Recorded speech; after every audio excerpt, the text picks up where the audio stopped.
Yo, UFC 318, Dustin vs Max is going down this weekend, so let's just go through some of the fights real quick, man. Poirier's retirement, dude, like, I'm sad it hasn't completely processed yet. However, I think we will see him back for the White House card. Anyways, as far as the fight is concerned, I'm gonna have to go with the slight favorite in Max Holloway. Some people been acting like hardcore, telling me that, I think Poirier is gonna get this one done, man.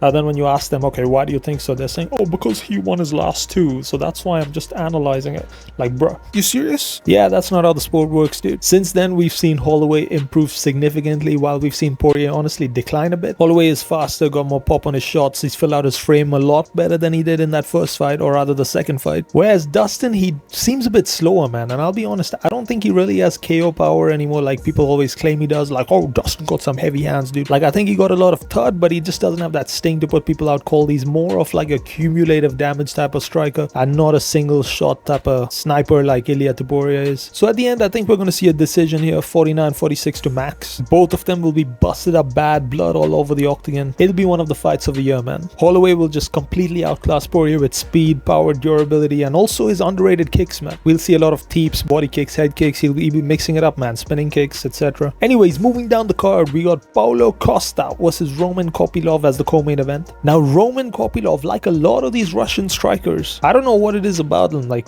Said, Umar, Ankalaev, etc. They're all just super quick on their feet, man. Like, and mostly in Southpaw, you have the exceptions, like Said, like I said. Yeah, very, very effective. However, they do have weaknesses, one of them being pressured back, which limits them a lot, man. And they tend to gas out super quick as well, especially if they're being pressured back, like what should happen against them. Now, Costa fights reasonably well against Southpaws. He might not beat them all the time, but he sort of knows how to deal with them, if that makes any sense at all. Now, I think the end result of this fight is in Costa's hands almost entirely. Now, if he pushes forward, he beats Copylov, but if he keeps moving back like he did against Sean, yeah, he's fucked. And me personally, I think he will be moving forward, because he did acknowledge in an interview by Ariel Helwani, like, that the mistake that he made in his last fight was that he kept backing up. So yeah, I think he finishes, and I think we can see a finish at the end. I'm gonna go with a round 3 KO for the almost 3-1 underdog Paulo Borachico or whatever Costa. I think Copilov will end up gassing out, moving backwards the whole fight, throwing those explosive shots, and I think Costa will take advantage of that in round 3. Next up, we got Kevin Holland versus Daniel Rodriguez. Yeah, so we got welterweight Holland riding momentum, starting to show off his black belt abilities on the ground. Long reach, crisp, powerful striking, durable, against old man damn near 40 D-Rod. Who y'all think I'm picking, man? Make a guess. Well, you're probably wrong, because I am picking Kevin Holland as the huge 4-1 favorite. Now, I could either see a TKO in round 2 or a submission in round 1 by Holland, man, but I just don't see this one going the distance. And yeah, that's it for this one. And then we got 50k Ige versus the Bellator guy Patricio Pitbull. You know, this is something I always think about. People who are kind of mid-level in the UFC, like Ige, for example, I mean, they have champ potential in other organizations, dude. So that's something they should really consider for their careers, man. You get paid a shit ton more as a champion in some of these other organizations compared to just a prospect in the UFC. So Dan Ige,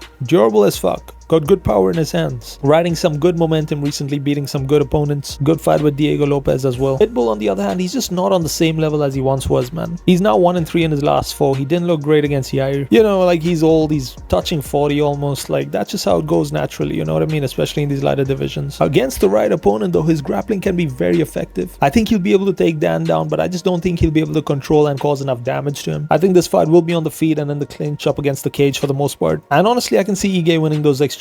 He'll have more pop in his hands, he'll be landing more. I'ma just have to go with Dan Ige with a 29-28 decision, with Pitbull probably stinking up one of the rounds, holding Ige down for a bit. Then the opener of the prelims, Michael Johnson versus Daniel Zeluber. Yeah, man, Unc MJ in the house, yeah. I just don't think he's explosive and fast enough to be able to catch someone like Zeluber, man. Even if he does, Zeluber is extremely durable, dude. I can see Zeluber putting the pace on him and dropping him in the second or third, and then possibly snatching up some kind of submission, an anaconda maybe. Or I could also see it going to decision with MJ getting pieced up bad as the fight goes on. Anyways, that's it for this one. I'm not doing the prelims, hell no, because you know, no one's gonna watch that far into the video anyways. But yeah, man, that's it for this one, and I'll see you guys in the next one. Until then, take it easy, yeah.